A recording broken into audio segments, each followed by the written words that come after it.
Einen wunderschönen guten Abend wünsche ich Ihnen.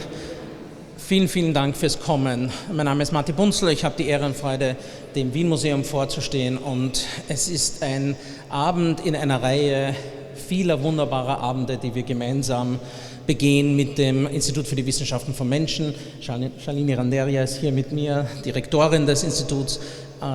Sie sind sicher auch nicht zum ersten Mal bei so einem Event, aber dann ist es auch sicher nicht das erste Mal, dass Sie mich sagen hören, dass wir keinen lieberen Partner haben, institutionell und anders als das IWM. Wir haben wirklich schon tolle Sachen gemeinsam gemacht, hier in diesem Raum oft, und es ist immer eine riesengroße Freude, mit euch zusammenzuarbeiten. Danke für die Inspiration, die ihr nach Wien bringt, und heute ist keine Ausnahme. Wir werden einen der wichtigsten politischen Denker unserer Zeit hören, mit einem Buch, das wirkliche Wellen schlägt. Ich möchte noch eine Sache sagen. Das IWM ist mit Time to Talk auch unser Partner für das Vienna Humanities Festival. Wir haben letztes Jahr dieses Festival ins Leben gerufen, nach dem Modell des Chicago Humanities Festival. Es war im September. Ich sehe einige Leute hier, die auch teilgenommen haben am Festival, als Präsentatoren, zum Beispiel Martin Pollack oder Bill Kinderman hier. Und es freut mich riesig, dass wir dieses Festival jetzt ins zweite Jahr bringen. Es wird am 22., 23. und 24. September stattfinden. Und wie man in Amerika sagen würde, stay tuned. Es wird sehr, sehr, sehr spannend werden. Willkommen noch einmal. Soll ich so einen Teaser machen? Na gut. Okay, das Thema ist angelehnt an einen wichtigen Jahrestag, 1917. Es geht um Revolutionen, vielerlei Art und Weise. Und wir haben ganz, ganz spannende Leute eingeladen. Wird sehr, sehr toll. Aber apropos spannende Leute, ich übergebe an die Shalini, die unseren Abend heute einleiten wird. Ich wünsche uns allen einen sehr spannenden und wichtigen Abend, und ich freue mich, Sie alle begrüßen zu dürfen. Kommen Sie bald wieder. Eine letzte Sache noch. Der Tim wird nach dem Vortrag Bücher signieren. Sie haben draußen den Tisch gesehen, man kann das On Tyranny käuflich erwerben, und er wird hier am Tisch sitzen bleiben und signieren. Schönen Abend.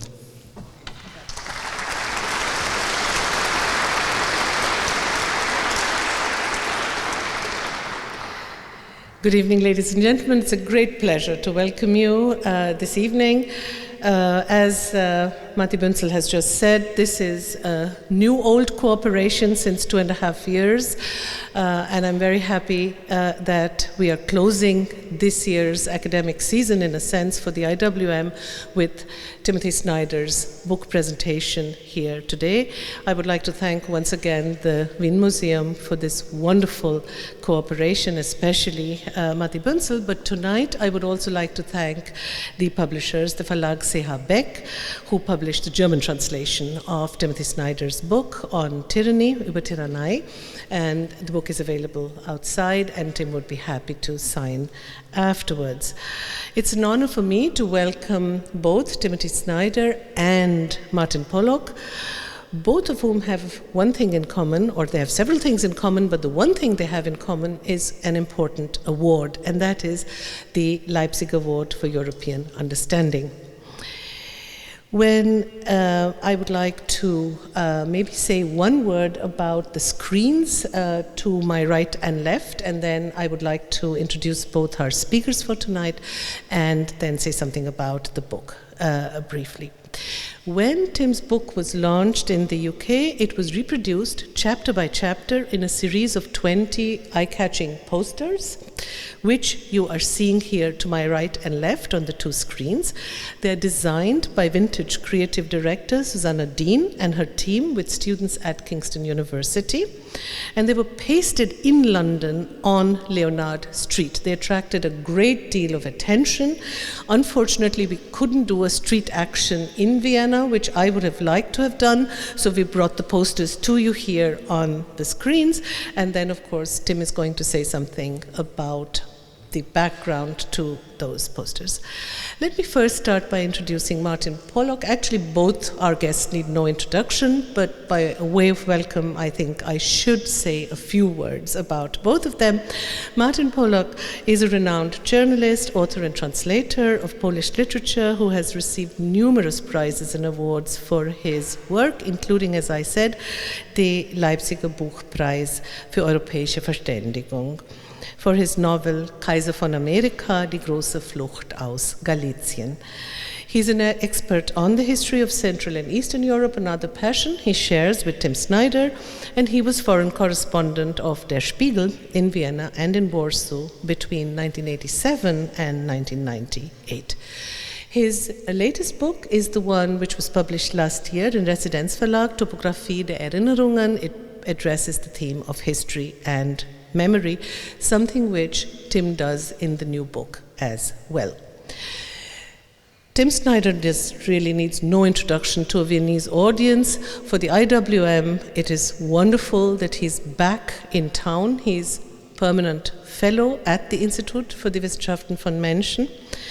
And much of his work in the last years has also been done at the Institute, so for us it's a matter of great pride to welcome him back.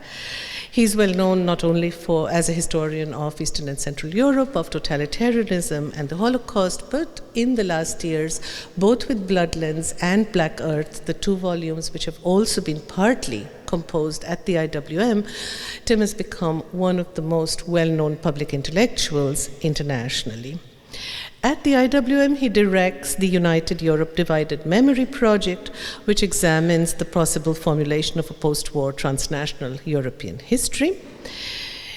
Tim has had an appointment at Yale since 2010 as the Bud White-Husum Professor of History, and I think a new chair was created for him this year, and that is the Richard C. Levin Professor of History, also at Yale. So we would like to congratulate him on the new chair as well. We would also like to congratulate him on the Guggenheim Fellowship, the highly prestigious fellowship which he won this year, in the course of which he will be working on a new book project entitled Brotherlands, A Family History of the Modern Nation. His latest book, and that is under discussion today, on Tyranny, 20 Lessons from the 20th Century, has been translated, or it's under translation, into 35 languages. It has received critical acclaim all over the world. The Washington Post called it a memorable work that is grounded in history, yet imbued with the fierce urgency of what now. It has been on the #1 bestseller list of the Washington Post and the Los Angeles Times, and this week it's #1 on the New York Times nonfiction paperback list for the 5th week in a row. This is, of course, an achievement that few historians could boast of. When he posted these theses on Facebook, 20 theses for the first time in November 2016, they attracted a lot of attention, and he started with the following statement that I want to quote. And he said, "Americans are no wiser than the Europeans who saw democracy yield to fascism, Nazism, or communism. Our one advantage is that we might learn from their experience. Now is a good time to do so." Ladies and gentlemen, now is a good time to learn from Timothy Snyder's vast scholarly experience, and I am very pleased to welcome him and Martin Pollack here tonight.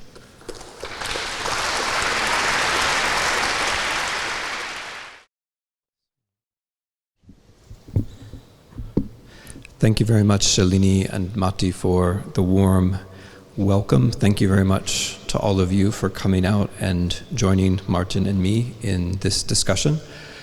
What we've decided to do is to have me present the book and then for Martin and I to discuss. So let me begin by saying, as I promised to do, a bit about the posters. The posters are a very good example of how this is not a typical book. You can ponder this yourself, but I don't think there are any other examples of a book which has been published in its entirety for free in public, which gives you an idea of the general marketing plan of this book. The idea of this book was to get it out to get its message out as quickly as possible. And interestingly, the people who read the 20 lessons on Facebook, to which Shalini referred, understood this themselves. Without my knowledge and without my participation, the 20 lessons that I originally published on Facebook, the core pieces of advice that are the theses at the center of this book, became art exhibitions in New England, in California, in a couple of other places in the United States, spontaneously. The people who did so, I thought rather cleverly, only informed me about it afterwards, which avoided awkward legal discussions.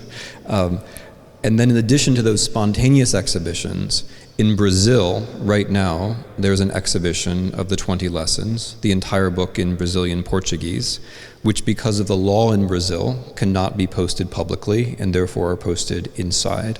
So this is one of 5 or 6 or 7 examples of how the book became a bit of public art, you could say. And I'm very glad that the Institute and the for die Wissenschaften von Menschen, the Wien Museum, have taken the trouble to bring the posters to you, because this book, it is really not like other books. It's meant to act. It's not a history book. It's a book which is meant to act on the world, and there's no better example, I think, than this art. So let me take a minute and say a few things about where I was coming from when I wrote this book. A word about what's historically possible for good and for ill, and then a word about what it means to be right and to try to be an activist at this particular time. And then finally, I'm going to read a little bit from the German translation of the book, because the German prose is actually very beautiful, and I want to get a bit of it out. So where am I coming from? I'm writing this book as a historian. I can't stop being a historian. When I look at the United States, I don't look at it so much from my own American biographical point of view. I don't partake so much in the discussions, the daily discussions of American political life.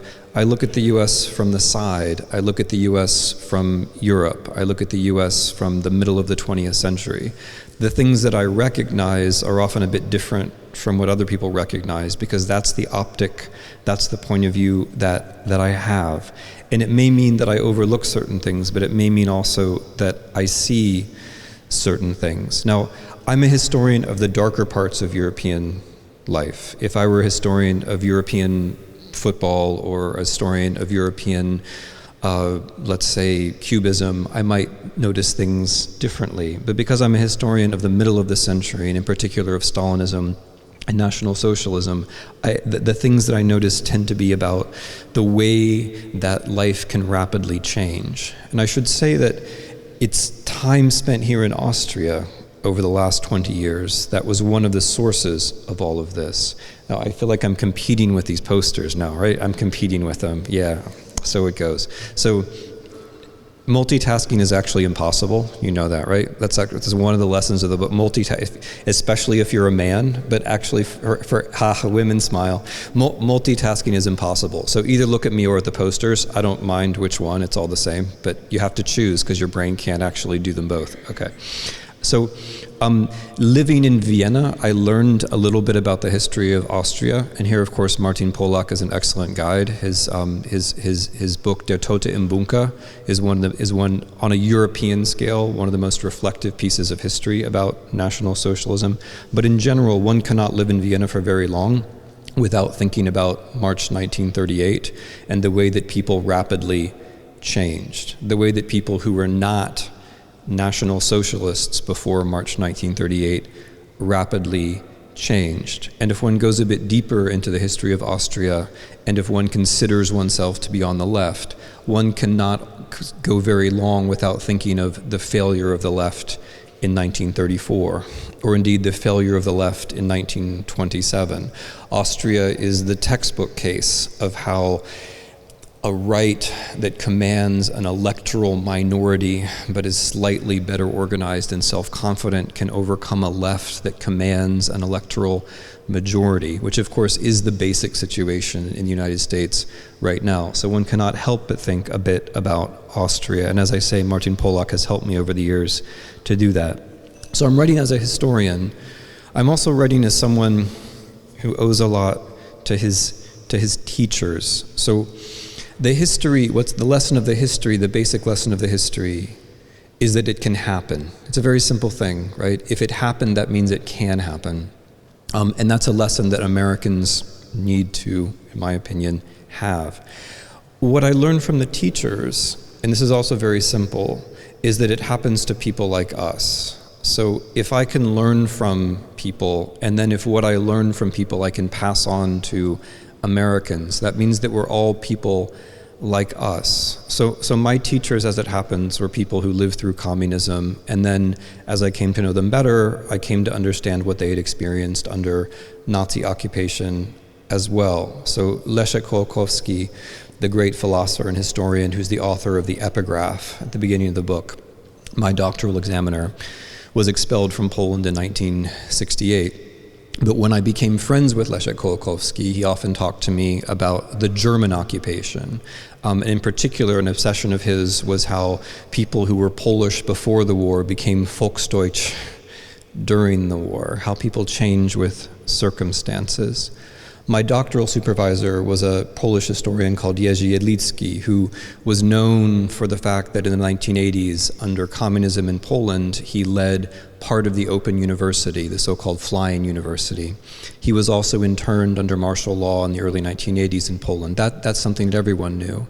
But as I came to know him better, as he became my friend, he talked to me about the Warsaw Ghetto and Warsaw under German occupation, and the small differences in human behavior, which meant that he and his mother, as Jews, survived the war. He and his mother and his brother and his father did not. The small choices that people made in a larger environment of total devastation and nihilism, which meant the difference between life and death for him and for his brother and for his mother.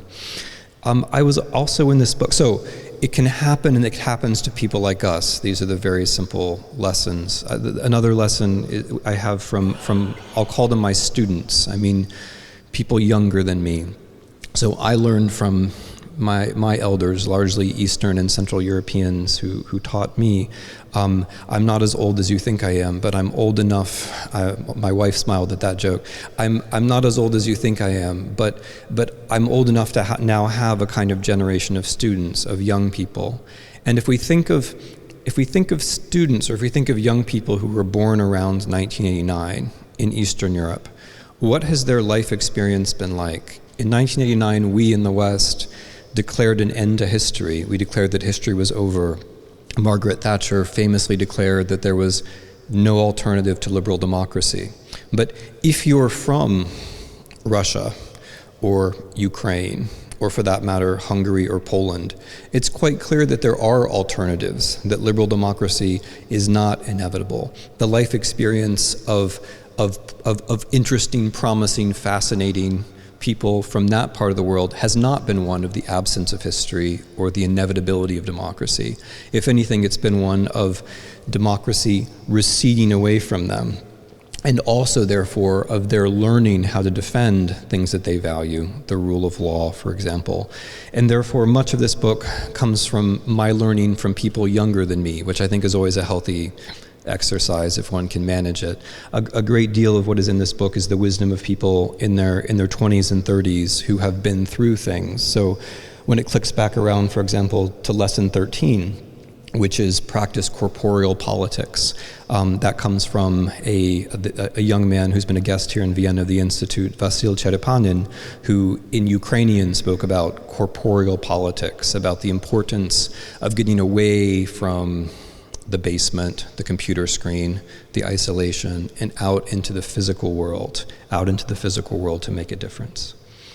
So that's the first thing I wanted to say, and it's very simple. I'm coming from history, I'm coming from my teachers, and I'm coming from my students. And the very simple lessons that underlie this book are, it can happen, it happens to people like us, and it can happen now.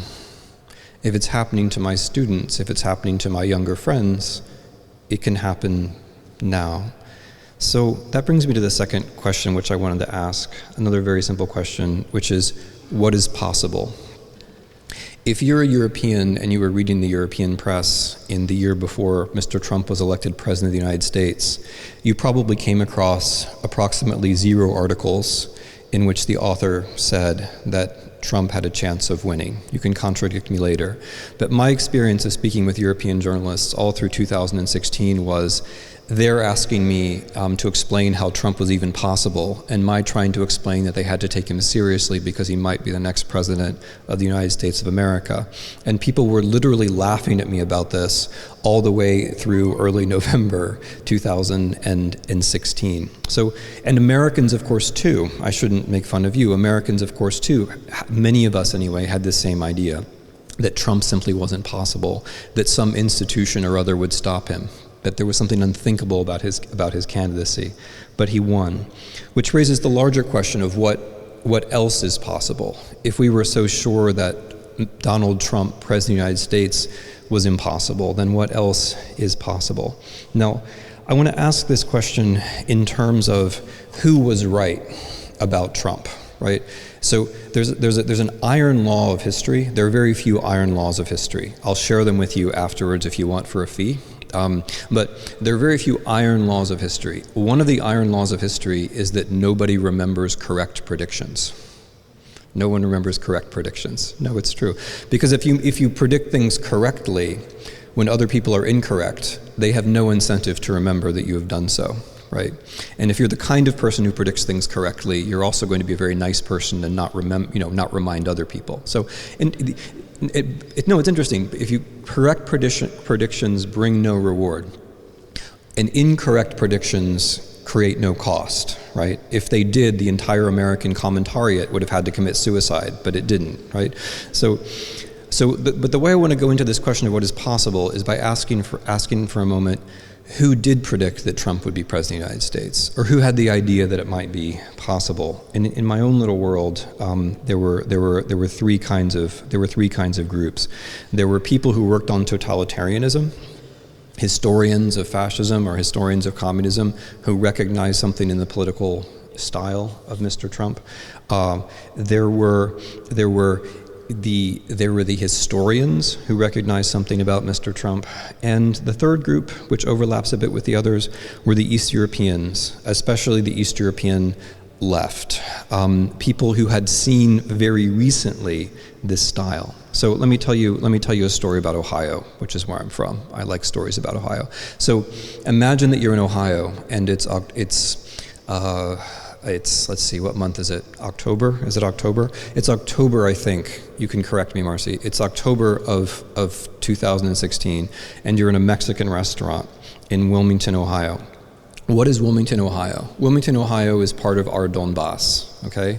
There are parts, no, this is an important thing to understand. So the Donbass in Ukraine is a place which is now under a strange kind of Russian occupation. The Donbass is also a place with a particular kind of social inequality where the rule of law has collapsed and where that social inequality creates, I think, a certain susceptibility to what we like to call fake news. In the United States of America, thanks to growing inequality, there are ever larger regions of the country which are like this. I happen to be from one of them. And in these parts of the world, Mr. Trump was very popular, right? So Wilmington, Ohio is a place where a German company called DHL pulled out several years ago, meaning that 7,500 jobs disappeared. It's never quite recovered from that. It's one of the centers of the opioid epidemic in the United States. It's a place where something like 80% of the population voted for Mr. Trump in the last elections. So I need to set that up for you because not everybody knows the local politics of Ohio, right? But since the local politics of Ohio turn out to determine Weltgeschichte, I thought I would just share them with you for a second. So imagine that you're in the Mexican restaurant in Wilmington, Ohio. There are two actually quite good Mexican restaurants on a night in October. And into the Mexican restaurant come two Russian journalists. Okay, that's funny enough. And then into the Mexican restaurant comes a Ukrainian journalist. Oh, hi. I remember you from when you worked from, and I know you from when you worked from. They all know each other, and here they are in Wilmington, Ohio. because they're chasing Mr. Trump. They're following the Trump rallies. This is what the real journalists did. They rented cars and they tried to follow Mr. Trump. They went, unlike American journalists, with some exceptions, like these people actually went inside the rallies. And if you went inside the rallies, you learned some things. So the Russians and the Ukrainians meet in Wilmington, Ohio at a Mexican restaurant, and they nod at each other, and what do they say? They say, he's going to win. He's going to win. He's going to win. Right? And the Ukrainian in this story, who was a friend of mine, Natalia Humenyuk, wrote me a text 36 hours after arriving in Ohio with that message: he's going to win. Okay, actually the text was 2 sentences. The first was, there's a lot of misogyny here. And the second sentence was, he's going to win, right? So that's a group of people who had it right. And why is it that a Ukrainian basically parachuting into Ohio after a day and a half could get a question right that basically the entire American commentariat, including the opinion polls, had got wrong? I want to say that there's something here, that the answer has something to do with how Mr. Trump is a kind of global phenomenon. That there are aspects of Mr. Trump which, convenient and tempting as it might be for Austrians and Europeans to say, oh, this is just an example of how Americans are American, right? The moral, almost the aesthetic temptation is to say, oh, this is the way the Americans were all along, and that makes us feel good, right? I want the guilty laughter from the crowd to be recorded, because I'm not sure the microphone could pick it up, okay? What I want to suggest is that Mr. Trump partakes in a global phenomenon, that the way that his political style, his rhetorical style has something familiar about it from history and from the present.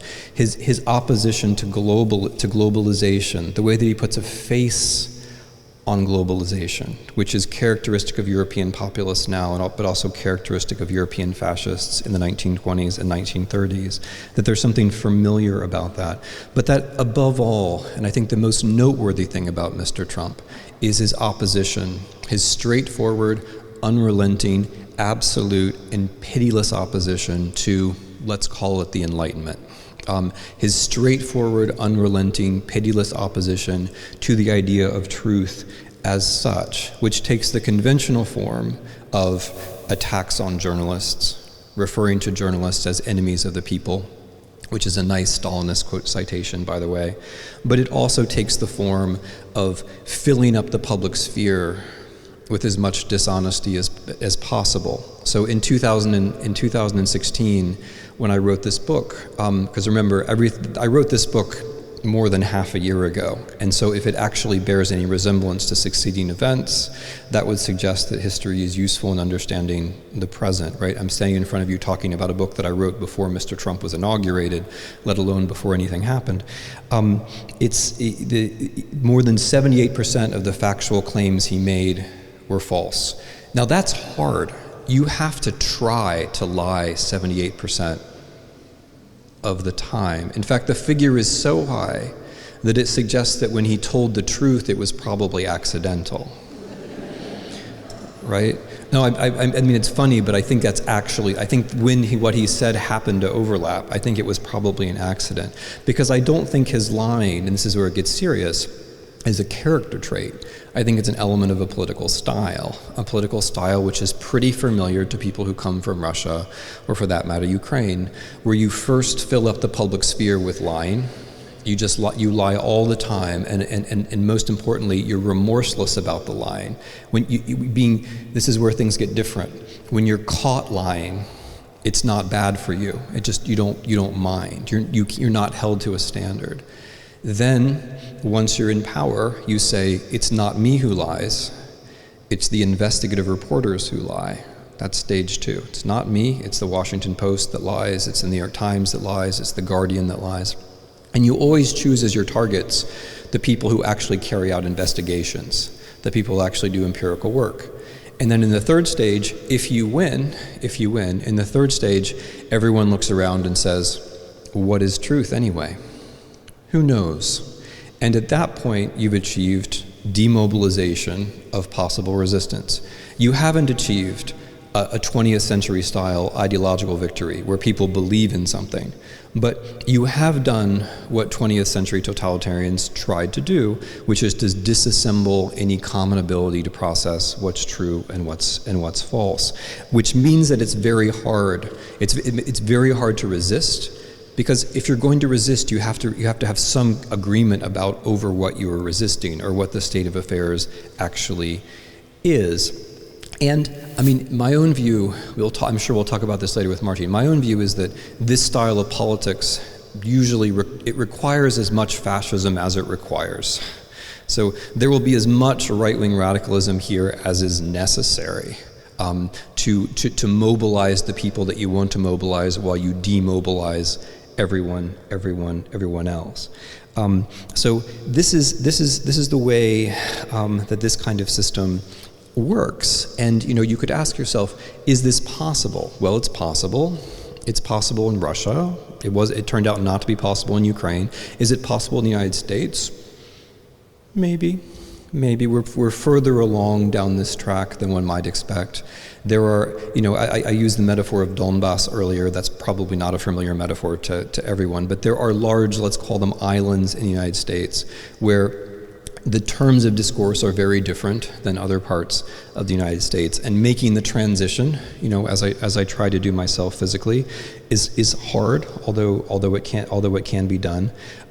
We have certainly reached the point where the major story, in the major journalistic story, the major political story, the major moral story in the United States right now, is divided between two completely different worldviews. So, if on the one hand I say, I'll just tell this as a story. I was on public radio in Cleveland, Ohio, and just by the way of another question, I was reciting the following, I find them interesting facts, that the president's first foreign policy speech was written by somebody on the Russian payroll, that his first advisor on Russian affairs was on the Russian payroll, that the person he chose to be national security advisor had been paid by a Russian propaganda outlet, that his campaign manager was also the main political strategist for Viktor Yanukovych, the Ukrainian president, who was driven from office after inspiring a revolution against himself, and who was closely linked with all flavors of possible Russian kleptocracy. And then, that beyond that Mr. Trump's son-in-law, Jared Kushner, lied in order to get security clearance about his contacts with Russians, that our Attorney General, the highest law enforcement official in the land, perjured himself in his own, perjured himself in his own confirmation hearings before the United States Congress, precisely on the question of what is contacts with Russia. That interestingly, Jared Kushner, which is a name you must know, right? The president's son-in-law, the first or second most important person in the White House, maybe third, that the contacts with Russia that he lied about were about establishing a line of communication with the Russian government, which would be outside the reach of American security organs, but inside the reach of Russian security organs, because organized by Russian security organs. Now, what is interesting about that is this. Well, it's interesting that you're more concerned about American security organs than Russian ones, but there's something slightly more interesting about this. What does it mean when you don't worry about the Russians recording what you say? It means that they've already recorded so much of what you've said that you have no additional reason for concern. That's what it means, right? That's the logic of that. Okay, so the reason I mention all of this, though, is in the United States, when I told, I was just by the by, I probably had some more good examples of this interesting Russia story. I got a caller, and I think he was calling in complete good faith, who said, look, I haven't heard any of that before. My news sources are telling me that that's not true, right? And that's where we are. So it's quite possible that the United States is not a fully sovereign country at the moment, in the sense that we didn't actually choose our own leader without foreign interference, which, maybe, you know, everyone should get a taste of that every now and then, fine. But if you are an American citizen, patriot, Republican, it would seem to be an issue of great concern whether the United States is a fully sovereign country or not.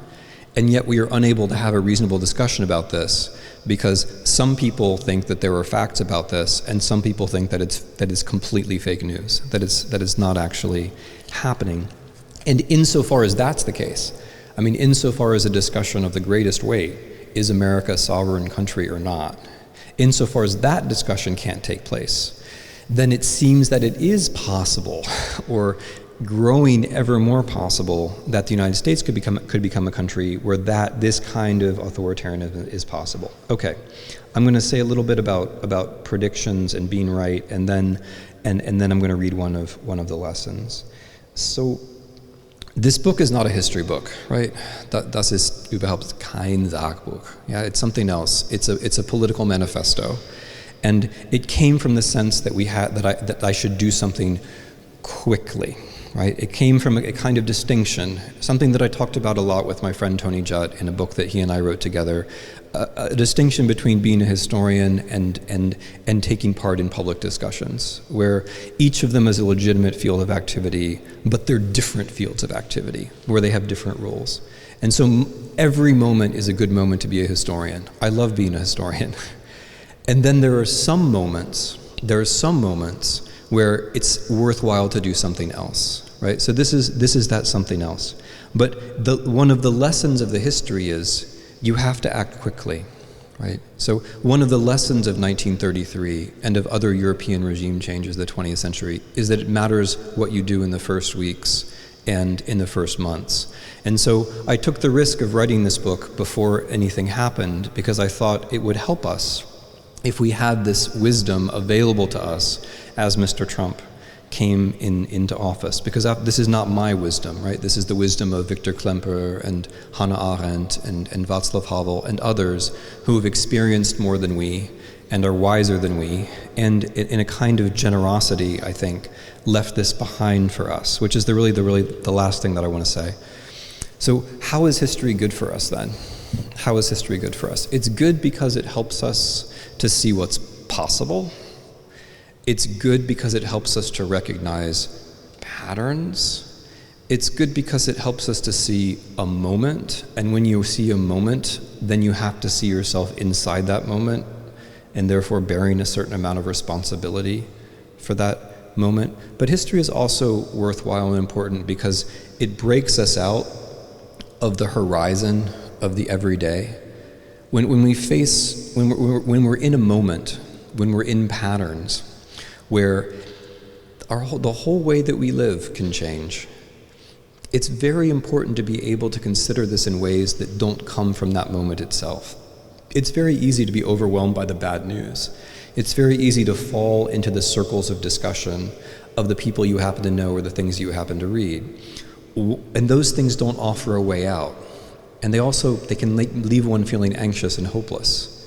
But history offers something else. History means that you can break out of the flat horizon of the everyday, and you can cast a line backwards to people who have experienced more and thought more about those experiences.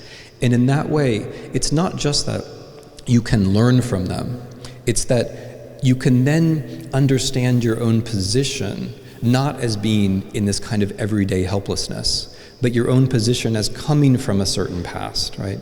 You can write for yourself a kind of intellectual or political or moral genealogy that comes from the past and catches you in this present moment and leads you somewhere into the future.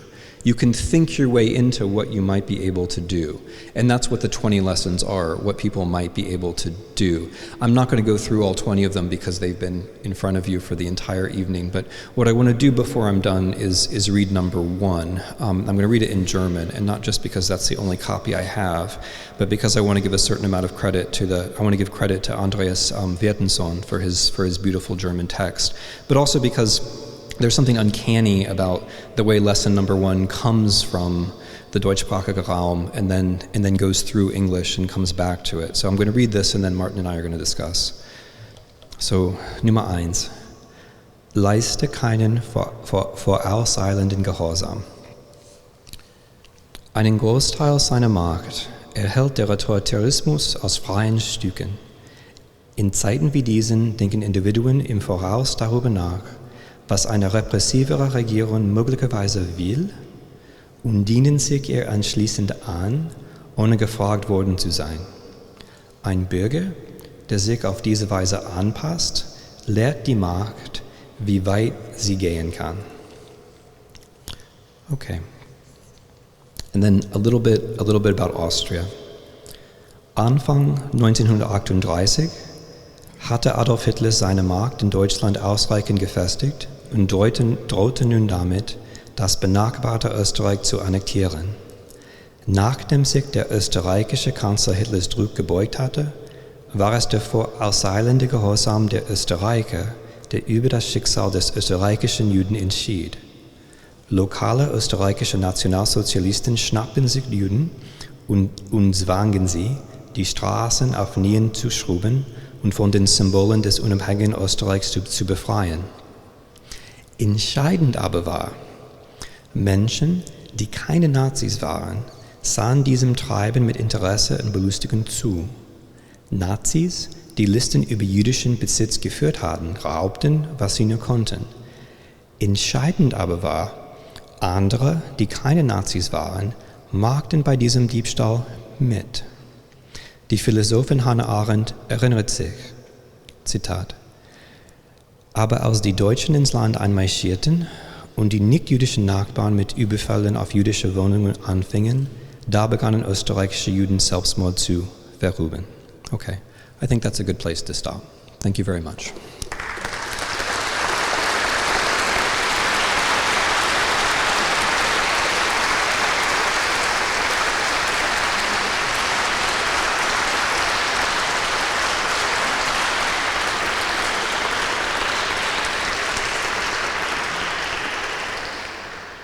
Thanks. And I should say that even that last bit about March of 1938, as I mentioned, I owe in part my understanding to Martin Pollack, who a couple of years ago wrote a series of long articles, including some photos that he had found about March of 1938 and that very important and very instructive moment in history. So for that and many other reasons, I'm very glad to have a chance to speak with Martin Pollack. Yes, sir. Yeah, thank you very much, Tim.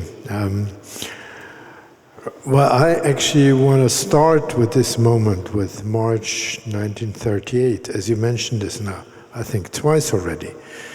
This scene, the Jews are scrubbing the streets in Vienna, and we see these people standing around them, the bystanders. And I think this is one of the very important lessons, maybe one of the most important lessons of your book. You tell us not to be a bystander. Actually, the IWM, when they in the internet, they had this. Don't be a bystander. So don't be a bystander. Don't keep silent. Speak out. And that's what you have been doing for many, many years. That's what you have been doing incessantly. The crisis in the Ukraine, we all admired you. I mean, that was fantastic what you did, and how you did it is quite beyond me. How you could act and how you could write and how you could speak, and at the same time writing your books. So I think this is one of the most important lessons, really. Don't be a bystander. But now my question is, there's only very few people always, who don't want to be bystanders and rather and prefer to take your role, to prefer to be active. We see this in Eastern Europe now. I mean, nowadays more people become bystanders there again. And what can we do about this? Do you have an idea?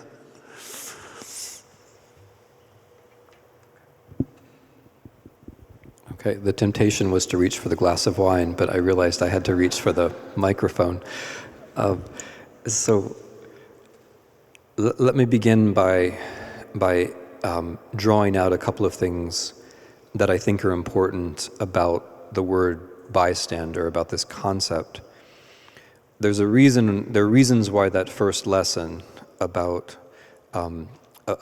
anticipatory obedience, which, by the way, is the only phrase in the world which sounds more awkward in English than in German, right?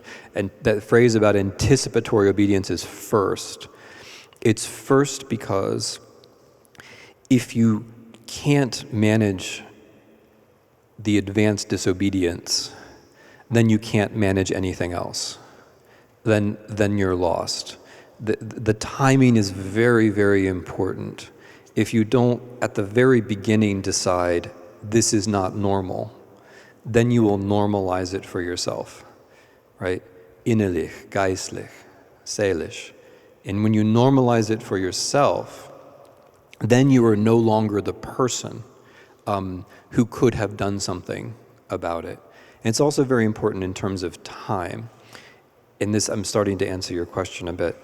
If you don't resist at the very beginning, or think about how you're going to resist at the beginning, 6 months later, or a year later, or 2 years later, it's very likely to be too late politically for you, because conditions will have changed to the point where the price is simply too high. Right now in the US, the price is mostly self-generated. We're still, for most of us, at least for citizens, we're still in a place where the costs are things like, I don't want to feel different. I don't want to stand out. I don't want to feel weird, right? Which is crucial because freedom involves feeling weird. If you can't stand to feel weird, then you're not a free person. In order to be free, you have to have that constant feeling of uneasiness that I'm doing something that's a little bit different from what everyone else is doing. And this is something that Americans, interestingly, are now learning, as many of them try to resist. So the answer is that the lessons are in this order because number one has to come first. If you get towards the end of the book, then there are lessons which bear on what to do in a situation where the not standing out is no longer relevant, where you have to take more decisive action. Well, as we're both East European men, so I'm going to talk about Eastern Europe, if you allow me. In your lessons, you draw about European history on the 20s and the 30s, Stalinism, National Socialism, and you also write about the collapse of communism, which we both witnessed. I remember this time very well. I remember the scenes at the Václavský náměstí, for instance, where the crowd was gathering there, and a massive crowd, and the people were taking out their keys, and they were ringing with the keys, and they were shouting, "Už jsme tady," we are here already, which meant they were ready for action. They were waiting for Havel or somebody else to tell them what to do. We are here to change the world. We are here to change the order. We are here to do whatever, to act. We want to be active. And this was a fantastic enthusiasm, and we all remember this, and we have all witnessed this. And we were enthusiastic about it too, and the same in Poland.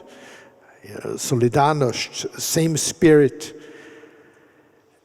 But this enthusiasm in, 10, 20 years evaporated for some reason. And it's really gone. When you now go to Prague, no enthusiasm, not this kind of enthusiasm anymore. In Poland, the spirit of solidarity, not there anymore. I mean, there are other spirits there, there are other ghosts there. So my question is really to you as a historian, what happened? How come? Why this change, this profound change, in our opinion, to the worse?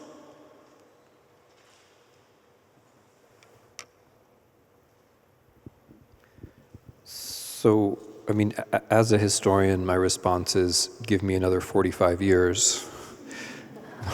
But as me, I will take a stab at this, which will bring us close to one of the themes of the book. One of the reasons why I think it's appropriate to use history as the raw material for action is that it works against the idea of the end of history. Now, the idea of the end of history, the notion that in 1989 something stopped, that after 1989 the alternatives were exhausted, that itself was a historical action, right? That was history that we made when we chose to say there are no alternatives to, let's say, neoliberalism. That was a historical choice that we made, and that choice now, I think, has consequences. One way to look at it, it would be the economic way, that that democracy in the United States is shuddering, and Trump is possible only because of the extraordinary levels of inequality that we've managed to achieve in the short space of 20 years. And that itself is only possible thanks to historical unconsciousness about what that kind of inequality can lead to in terms of extreme right or extreme left politics. And when one thinks of the connections now between Russia and the United States, I mean, which are admittedly extremely interesting in their details, for me the most interesting connection is rather a resemblance that the Russian system is a way of managing extreme inequality. That the main purpose of the fake news is the main story which is hidden by the fake news is massive inequality. And because that's the central reality of Russian life, as it's becoming the central reality of American life. So the main thing that the fake news and the confusion and the post-facticity hide is the massive inequality, which is why the most serious people who are going after factuality are people who write about corruption and oligarchy. That's true in Russia and in Ukraine, and now it's increasingly true in the United States. So one way to look about it is economic, but there's another way to look at it, which is, I'll permit myself this word because I'm in Central Europe, spiritual. When you say that there's no history, you're also saying there's no future. And what we've done, I mean, the basic, I think, moral mistake we made was to say, because the communist story was wrong, our story is right. I realize that, I don't mean all of you personally. I realize some of you are very young and radical leftists, and you did not make this mistake. Okay, but in general, by saying that history was over, there are no alternatives, what we did was to say there's no future. We know the story. If you know the story in advance, if you think human nature leads to capitalism, leads to democracy, not only does that mean you disarm yourself because you forget all the historical facts and concepts you once had, which really happened in the U.S. I mean, in the U.S. we forgot everything. I mean, the interesting thing about the last election, where there was a Jewish socialist and where there was a, let's call him crypto-fascist, both involved, was that on the one hand, nobody was scared of fascism particularly, but on the other hand, nobody was scared of socialism either, right? So people deployed these words back and forth, and it didn't matter because we'd forgotten everything, for better or for worse. So you disarm yourself when you say history is over, but the main thing you do, I think, is that you deny yourself a future.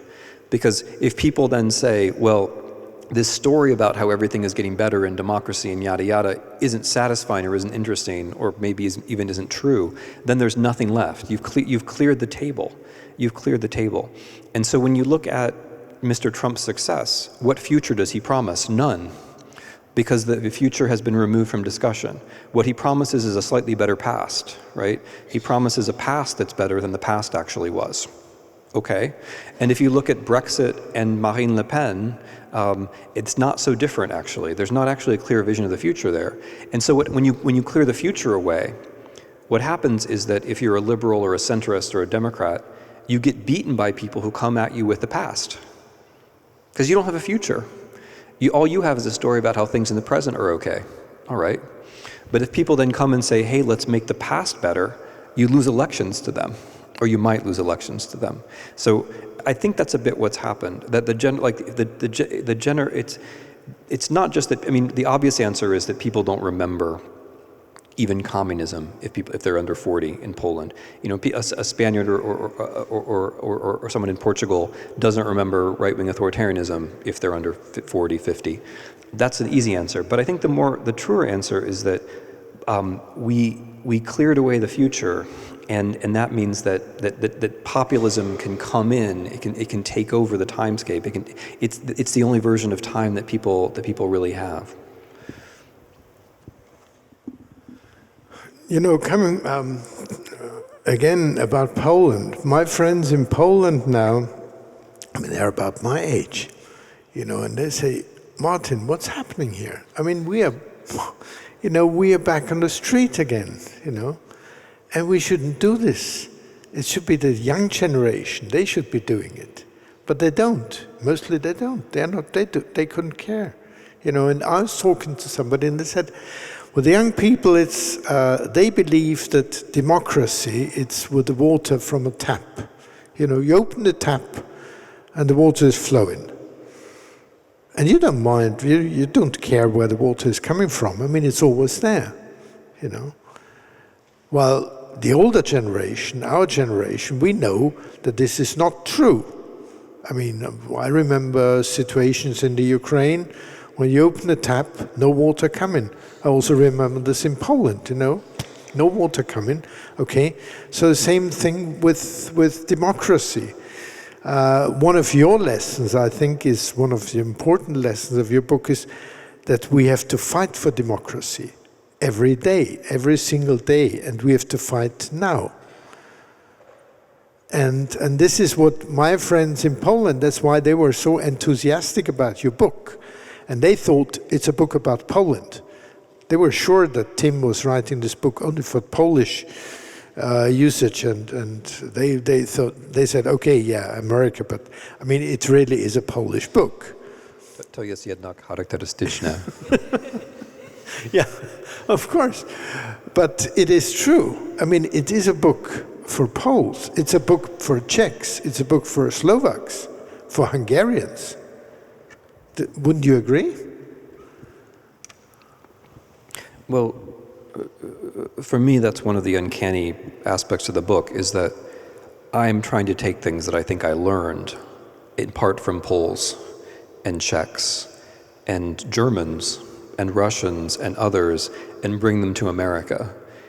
And in that, for me, if it's a Polish book, it's a Polish book because it's a book written by someone who learned from the Polish resistance, especially of the 1970s. That's the way, for me, it's a Polish book.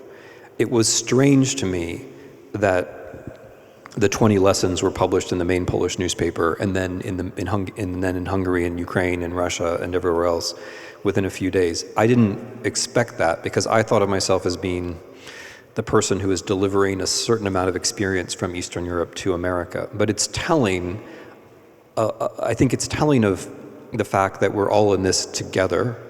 I think the situations are more similar than we're generally willing to accept that they are. I mean, because the thing is, Martin, it's not only Poland. I mean, I got letters from Egypt and Libya and Malaysia and China, Hong Kong, India, Turkey, within a few days, and it just kept coming and coming. Korea. And I don't see, I thought I was applying myself to a particular moment in American history. And it turns out that these broad terms, especially tyranny, I think people were looking for some way to characterize what turns out to be a common prediction. Now, on the young, see, here again is a place where I was surprised. So the epilogue of this book, I talk about different ways of seeing the past. And I talk about something called the politics of inevitability. That is, various ideas, usually on the right, but sometimes on the left, according to which there's just one path of history. And therefore what we do doesn't matter very much, because things are going to sort themselves out well in the end. And then I talk about another way of seeing the past, which I call the politics of eternity. The idea that history goes in cycles, that the same things happen over and over again, and that your group is in the center of history, in the sense that bad things happen to your group, and your group is always blameless. And that's a populist or even a fascist-looking view of history. And what I saw before my eyes already in the first few days after the election was the way that the young generation in the US was moving from the politics of inevitability to the politics of eternity. And when I went to Harvard and gave a lecture about this, I made the following joke because I was there on the same night that Goldman Sachs was recruiting. And I said, before the election, all of you guys said, everything's going fine, so I might as well work in finance. And after the election, you guys are all saying, everything is going badly, so I might as well work in finance, right? And I mean, not everyone is a Harvard undergraduate and has the privilege of being able to work on Wall Street if they want to. But what I noticed in the younger generation was something like that, how easy it was to shift from thinking, the basic things have been taken care of, to thinking, no, it's all gone completely wrong. And the thing about that those two positions have in common is that in neither one do you bear any responsibility. If history is moving forward on its own, then it doesn't matter what you do. And if all is lost, it also doesn't matter what you do. And so what I was trying to do in the book for young people anyway, is to get history in the middle of those two positions, to carve out some space where it would be clear that in fact history is not about either that story or this story. That when you choose this story or this story, you yourself are making history. You're making the decision, and that your decision could also be otherwise. And that in general, the decisions that people make in these particular kinds of moments are actually much weightier than they think they are. People have more power than they think they do, and more responsibility, especially young people. But yeah, it is, in a minor key, the same thing you're talking about happened in the US. So I thought I was writing for people who were 20. And when I go around America and talk, it's true. I get lots of really interesting, young people who wouldn't know my other books, and that's great. But I've been struck by how often it is the grandparents buying the book, or the parents buying the book, and then giving it to their children, right? I've been struck by how often, America doesn't have experiences like Poland does, but by how often it is actually older people who have a sense that the water doesn't always come out of the tap. Yeah, exactly. My Polish friends, they also, I gave them the book, and their son, he knows German, so they gave, because I gave them the German book, and Carolina gave it immediately to her son, because she said he should read it, he must read it, and I think he did. You wrote the book, as you said, very shortly after the election of Trump.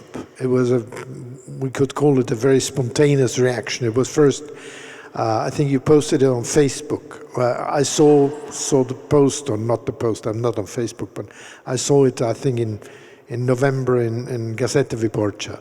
They published the thesis, then not exactly the same, but mostly almost the same, like in the book now. So it's a very spontaneous reaction, really, a very quick reaction. And you stress how important it is to be fast, to act quickly, not to wait for tomorrow or day after tomorrow. Okay, we are going to see next week, probably time enough. Because it could be too late. Could you say at what stage we are, at what stage the United States are at the moment? Is it still time to act, or is it too late already, do you think? So, each of these transitions is different, and yet, as you say, the question of time is very important in all of them. There are very few pure revolutions. And as we were talking about before, authoritarian regime changes need consent of various kinds. And so there are details about the US that are special and interesting, and yet I think the main story remains the same. So in America, everyone is obsessed with institutions. And well-meaning Europeans and others who look at the US are also likely to say, well, you have these good institutions, it's going to be okay, right? And of course, the irony is that very often it's the same Europeans who had deep critique of our institutions who are now telling us that the institutions are going to save us. My own sense about the US is that the institutions are okay. They're not as good as we think they are. And what we have in common with almost all of these types of cases, including the Weimar Republic, including European democracies today, including Hungary and Poland, is that the institutions have to be held up by the civil society. And that this is one more reason why that existential decision at the very beginning is important. Within seconds after the Trump victory, I mean, even as the fact of the Trump victory was dawning on American television commentators, as it reached their brains that he had in fact won, the immediate instinctive reaction was to say, but the institutions are going to save us, right? The institution, I mean, it was clearly some kind of reflex. And what that reflex means is, okay, I don't have to do anything, right? I can just sit here behind the camera as I was doing. So I spent, okay, I'm going to imitate US television briefly. I spent a year telling you that Trump couldn't win. And now that he's won, I'm going to tell you that it doesn't matter. Right? So it's a perfect escape from responsibility, right? A perfect escape from responsibility. And so much human action is designed, or so much of the way we use our intelligence is to look for those escapes from responsibility. So in the US, the institutions have been doing okay. The legislature, I mean, seems to me to be startlingly uninterested in the possibility that we might no longer be a sovereign state. Some of the courts have done reasonably well. And that is thanks to the fact that, or largely thanks to the fact that a whole bunch of lawyers had already anticipated what the Muslim bans would look like and then filed briefs in advance. And we have a whole lot of lawyers who are thinking along those lines on other issues and already have the briefs ready, who are trying to block the various legal ways that authoritarian, so they're thinking about what one might call the Hungarian scenario, and they're trying to think of all of the gaps that they can fill in. And with the media, it's another good example. I mean, most of our media is hopeless right now, but some of it's pretty good. And the some of it that's pretty good are a few newspapers where investigations are subsidized by subscriptions, and subscriptions are way up. And again, like that's an example of how even apparently trivial action from civil society, choosing to pay for your news, which we should all do, choosing to pay for your news makes a tremendous difference. Because in the case of the Trump administration, literally everything we know comes from a newspaper investigation. We're no longer at a point where the press office of the president actually deals in facts at all. Everything we know comes from some investigation, right, or another. So in the U.S., it's mixed. I mean, it's playing out more or less the way that I would expect. I mean, the main, two little ways of thinking about this. One is if you look at the top of the White House, everybody at the top of the White House, I've just put it so I'm not an American diplomat, as you might have noticed, so I can just sort of, everyone at the top of the White House basically wants to destroy the American system as it exists, but they want to destroy it in different and incompatible ways. So Mr. Bannon wants to destroy the American administrative state, as he puts it, whereas Mr. Kushner wants to use the American administrative state to make the Kushner family unbelievably rich for all time. And there's a tension between, I mean, neither of those is very nice, but there's a tension between them, which one experiences day to day. And Mr. Trump kind of wants both of those things. And he can't, so he's a little bit stuck. But another way to think about this, so when Americans talk about institutions now, so a lot of Americans are going out on the streets. A lot of Americans have formed new non-governmental organizations. There's a lot of neighborhood activism. It's incredibly encouraging. There are lots of really smart, actually active people of various generations, and that's wonderful. But now when Americans talk about institutions, they're talking about institutions in a curious way. We're expecting, I'm caricaturing, but only a tiny bit. We're expecting the spies to save us from the generals, to save us from the kleptocrats, to save us from the fascists. that's not the checks and balances as they're set out in Article 1, 2, and 3 of the American Constitution, right? So, okay, I mean slightly unfair. The FBI is basically a legal institution and not an espionage institution, but we're expecting a difference. We're expecting, usually the American left would not be thinking, oh, it's the FBI is going to save us, and if not the FBI, then the military. And if not the military, it's then going to be the people who just want money, right?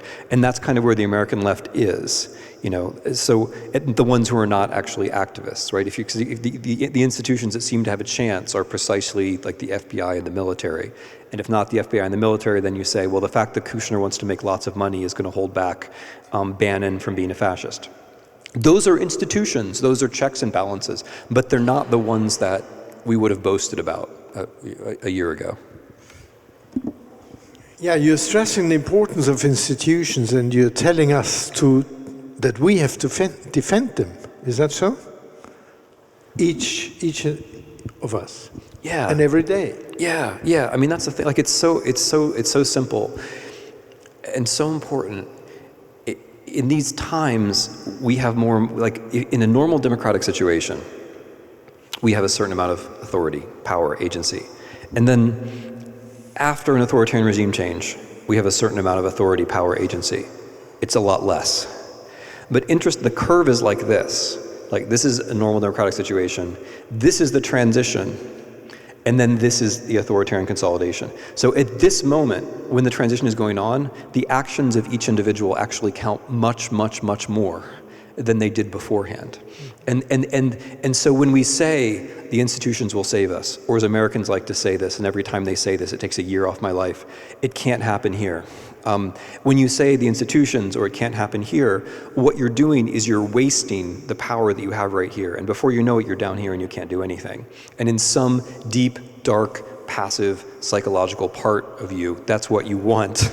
You want not to have any responsibility, and therefore you say, oh, it can't happen here, or the institutions will save us. You're giving into that part of you that doesn't want to bear responsibility. And yet, the amazing thing is that people do have so much more power than they think.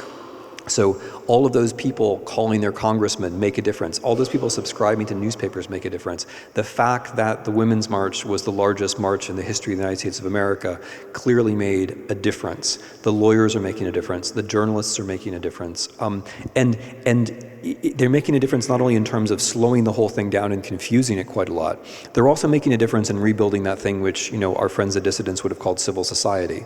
Because to go back to an excellent point you made earlier, democracy is not about waiting to vote. Democracy is about being a citizen, and being a citizen involves activity. It doesn't have to involve a whole lot of activity. I mean, this is the painful thing. A little bit of activity makes such a big difference. The difference between zero activity and a little bit is enormous. If everyone, I mean, it's such a banal example, but if everyone in America just subscribed to the newspapers they read, our information, if everybody in America thought for 5 seconds before they reposted fake news, if everybody in America said, I'm going to go on one march at least a year, and so on and so forth, it would make a tremendous difference. Yeah. So part of it is about learning that lesson, that democracy isn't like water coming from out of the tap. And the painful thing, or the ironic thing, but also the encouraging thing, is that right now it's not that hard. Right now it's not that hard. Later it becomes hard. Okay, you convinced me. I'm going to pay my fee for New York Review of Books, yeah, for the next 3 years, because I've been waiting for them. Okay. Now we have an example, of course, of a country, a state, where institutions don't function the way they should, in our opinion, and that is Russia. I mean, there are no institutions like we have them in a normal democracy. Institutions are not for the people. And well, I have some of the notion that, or some of the impression that some people in the States, like Trump, they think that this is great, that this is a beautiful example. That's the way it should be. And there are many things now the Russians have, the Russian propaganda, the Russian way of using the truth and other things, and also the way dealing with opposition, dealing with institutions, which they apparently admire.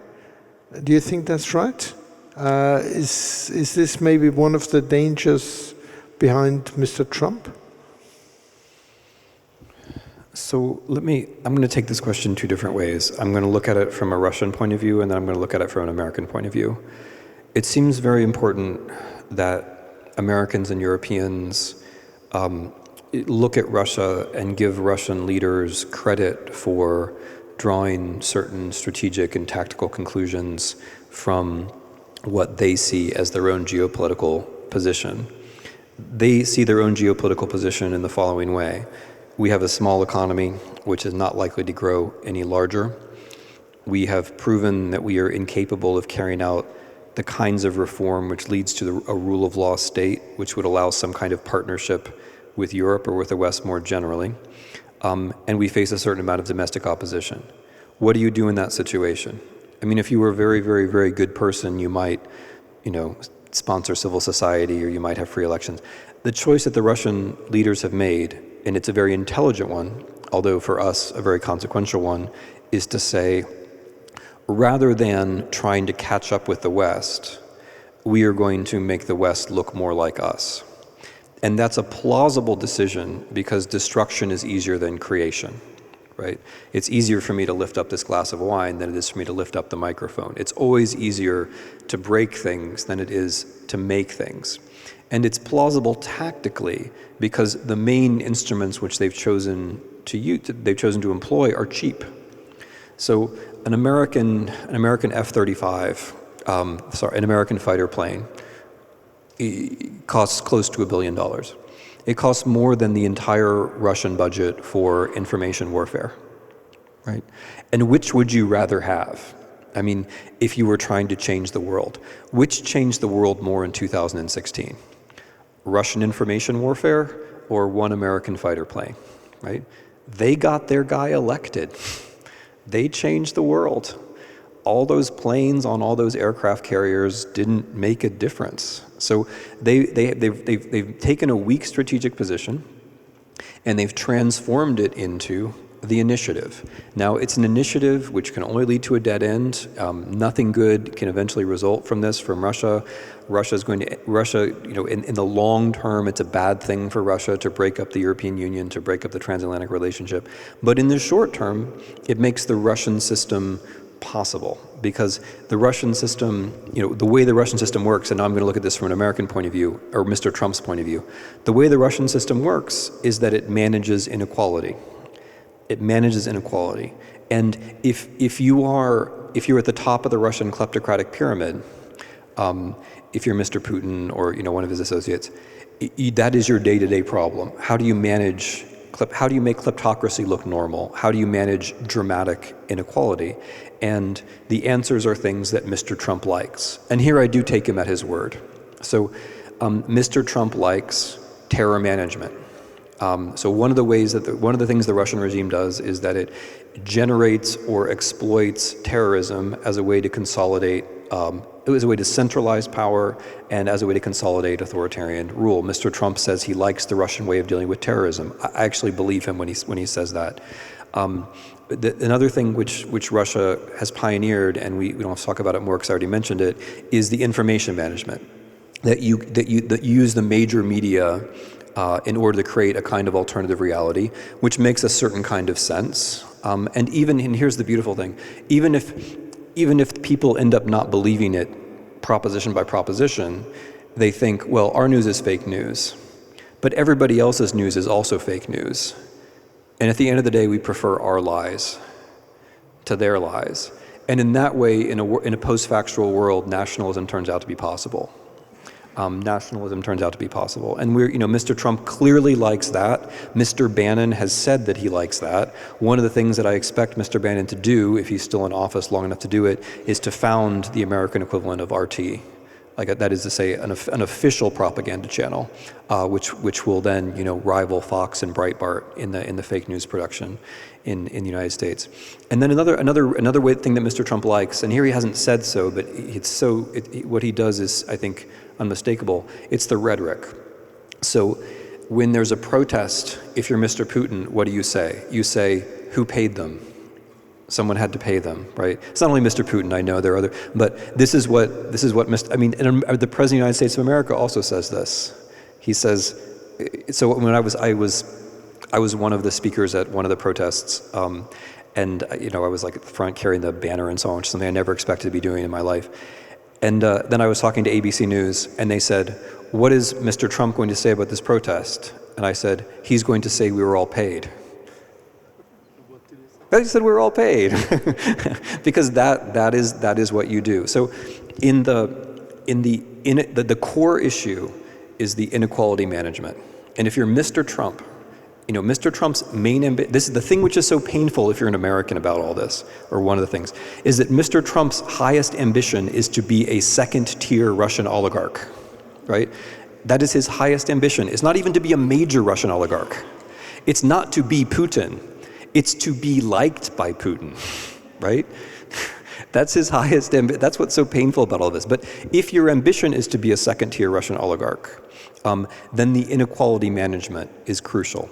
And the inequality management happens with the terror management, it happens with the fake news, it happens with the rhetoric. So yeah, I mean, I think we have to give credit. So there's the Russian model, right, which Mr. Trump likes. And then there's the Russian strategy, which is defending the Russian model by spreading it.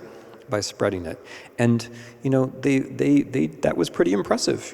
They got, I mean, if you, like, getting Mr. Trump elected President of the United States, which they did. I mean, I realize there are a whole lot of other reasons why he was a plausible candidate, but he won by a few thousand votes, scattered over a few states, which were heavily targeted by Russian fake news in the last few weeks of the elections, right? They got their guy elected. That's an amazing thing that they did. In a certain way, I think they don't get enough credit for it, right? No, in a certain, this is what cyber war looks like, okay? Cyber war isn't about cyber. Cyber war is about what they call cyber to physical. When you do something on the internet, which leads to a change in the real three-dimensional physical world, right? So you do something on the internet which causes a dam to collapse, or a power station to shut down, which are real examples. You do something on the internet which leads people to vote or not vote, and somebody is elected or not elected. Cyber to physical, right? They won a cyber war with the United States of America. And the United States of America was meanwhile talking about how we have the greatest cyber capacity, yada, yada, yada, yada, right? It's because that's what we do. And yet they got their guy elected. I mean, I think in a certain sense they're not getting enough credit for all of this. That's really scary, because when you look back at the Soviet Union, Soviet propaganda, I mean, that was so stupid. It was so easy to look through. I mean, they were telling lies, and everybody knew they were telling lies, and they knew that we knew that they were telling lies, and that it was as easy as that. And now, how come they learned so fast? How come they did the Americans, with their propaganda? I mean, that's really scary. Well, there are two things that are going on. One of them actually resembles early Soviet propaganda, when propaganda worked. So in the 1920s and the 1930s, there were plenty of American and European leftists who looked to the Soviet Union as an example of what the future would be like. That is happening now as well, but it's on the right. So the entire top tier of our white supremacists look to Russia as a model white country, white in the sense of racist. Many of our evangelicals look to Russia as a model of an anti-homosexual country. There are a lot of people in the United States who see Russia as a kind of right-wing utopia. Now, it's like the left in the 20s and 30s because most of the time you don't go there, right? I think there are very few American right-wingers who, after 2 weeks in Novosibirsk or whatever, would be able to hold the same views. But the whole point is they're trapped by a certain image, and they live in that image, and they think their own world is corrupt and decadent, but that distant Russia is a model. That's going on. But the thing which is more important, which is going on, is the destruction of trust. So what's changed, and there are people here who've written about this extremely well, better than I, but what's changed is that they're no longer trying to convince people, and they're no longer worried about being caught in a lie. What they're after is confusion and ultimately distrust. So, you know, when you have fake journalism, then that makes all journalism look fake, and then there are no authorities left, and then who knows really, and then we might as well stay home, right? So, like, Americans say, this probably won't translate, but Americans say, like, I don't really know what's going on, I don't know who's telling the truth, I'm just going to stay home and watch Netflix, right? And whenever I hear stay home and watch Netflix, I think Russia. because I don't think, did Russia ban Netflix? I don't remember. But the point is that is what this kind of authoritarianism aims at. That you just don't know. You just don't know. And because you just don't know, you just don't do. And then when you just don't do, the system entrenches itself. And so they're winning because they're demobilizing, not because they're mobilizing. The stuff that they did for Mr. Trump was not about how Mr. Trump is great.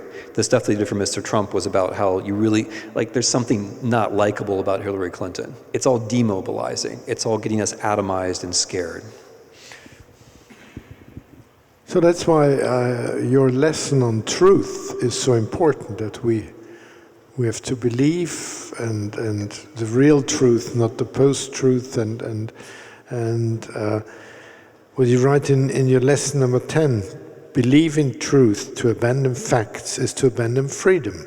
If nothing is true, then no one can criticize power, because there's no basis upon which to do so. If nothing is true, then all is spectacle. So this, I think, is one of the most important lessons that we learn from this great book. I'm looking at the watch, and yeah, I think it's a good time. Okay, so I thank you very much. I think it's one of the most important books, really, which have been written in the last few years, or last maybe many years. It's a fantastic book, and I'm so glad that I had the opportunity to speak to you. Thank you very much, Tim.